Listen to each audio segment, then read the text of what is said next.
High বন্ধুরা, কেকাস কিচেনে আপনাদের সবাইকে স্বাগত। আজকে আমি নতুন একটা রেসিপি নিয়ে হাজির হয়েছি।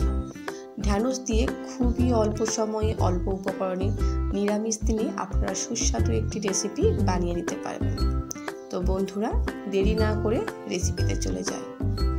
ঢ্যাঁড়সের এই রেসিপি বানাবার জন্য প্রথমে ঢ্যাঁড়সকে পরিষ্কার করে ধুয়ে জলটা শুকিয়ে নিয়েছি। এখন ঢ্যাঁড়সের দু সাইডটা কেটে নিলাম। তবে এটুকু খেয়াল রাখবেন, এই রেসিপি বানাবার জন্য কিন্তু অবশ্যই নরম ঢ্যাঁড়স নিতে হবে। ঢ্যাঁড়স ম্যারিনেট করার জন্য অন্য একটা পাত্রে নিয়ে নিয়েছি 1 টেবিল স্পুন বেসন, 1/2 টেবিল স্পুন লবণ, 1/2 টেবিল স্পুন হলুদ গুঁড়ো, 1/2 টেবিল স্পুন কাশ্মীরি লঙ্কার গুঁড়ো অ্যাড করলাম। সমস্ত কিছু উপকরণ ঢ্যাঁড়সের সাথে মাখিয়ে নিচ্ছি। এখানে আমি 300 গ্রাম ঢ্যাঁড়স নিয়েছি। আপনারা যদি ঢ্যাঁড়সের পরিমাপ বাড়িয়ে নেন, সেক্ষেত্রে বেসনের পরিমাপটা একটু কম বেশি করে নেবেন। এভাবে ঢ্যাঁড়সগুলো ম্যারিনেট করে নিলাম। 10 মিনিটের জন্য রেখে দিচ্ছি, যাতে মশলাটা ভালোভাবে অ্যাবজর্ব হয়। কড়াইতে তেল গরম করে নিয়েছি। 10 মিনিট পর ফিরে আসলাম। ম্যারিনেট করে রাখা ঢ্যাঁড়সগুলো তেলেতে দিয়ে দিলাম। সমস্ত ঢ্যাঁড়স কিন্তু একবারে ভাজছি না, দুভাগে ঢ্যাঁড়সগুলো ভেজে নিচ্ছি। গ্যাসের ফ্লেমটা মিডিয়াম হিটে রেখে ঢ্যাঁড়সটা ভেজে নিচ্ছি। এইভাবে যদি বেসন দিয়ে ম্যারিনেট করে ঢ্যাঁড়স ভাজেন, ঢ্যাঁড়সের মধ্যে একটা ক্রাঞ্চি ভাব আসবে।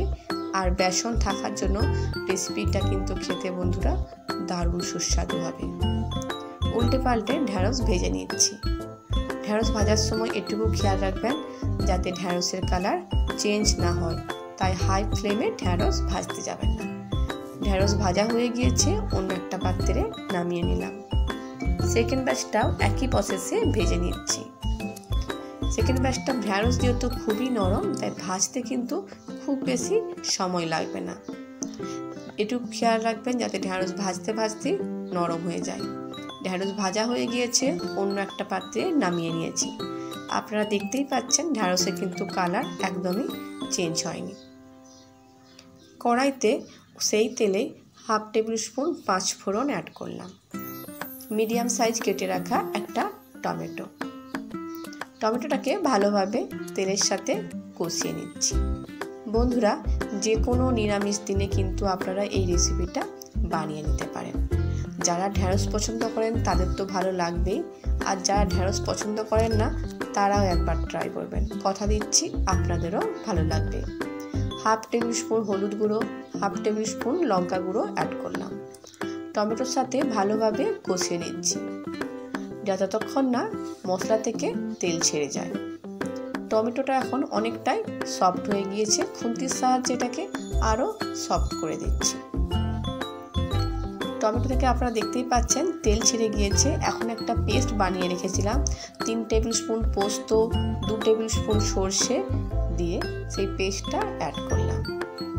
বন্ধুরা, সর্ষে আর পোস্ত দিয়ে এভাবে যদি নিরামিষ রেসিপিটা ট্রাই করেন, স্বাদে কিন্তু দুর্দান্ত হয়। খুব ভালোভাবে মশলাটা কষিয়ে নিচ্ছি, যতক্ষণ না মশলা থেকে তেলটা ছেড়ে যায়। স্বাদ মতো চিনি দিলাম, 1/2 টেবিল স্পুন লবণ। অবশ্যই চিনিটা দেওয়ার চেষ্টা করবেন, সেক্ষেত্রে স্বাদটা ব্যালেন্স হয়। গ্যাসের ফ্লেমটা মিডিয়াম রেখে একটু সময় নিয়ে মশলাটা কষিয়ে নিচ্ছি। মশলা থেকে তেল ছেড়ে গিয়েছে, পরিমাণ মতো জল অ্যাড করলাম। জলের পরিমাপ কিন্তু খুব বেশি দেব না, যেহেতু ঢ্যাঁড়স ভাজার সময় সেদ্ধ হয়েছিল।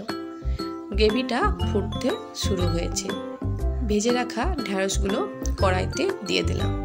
বন্ধুরা, এখানে ঢ্যাঁড়স আমি গোটা রেখেছি, আপনারা চাইলে 2 টুকরো বা 3 টুকরো করে নিতে পারেন।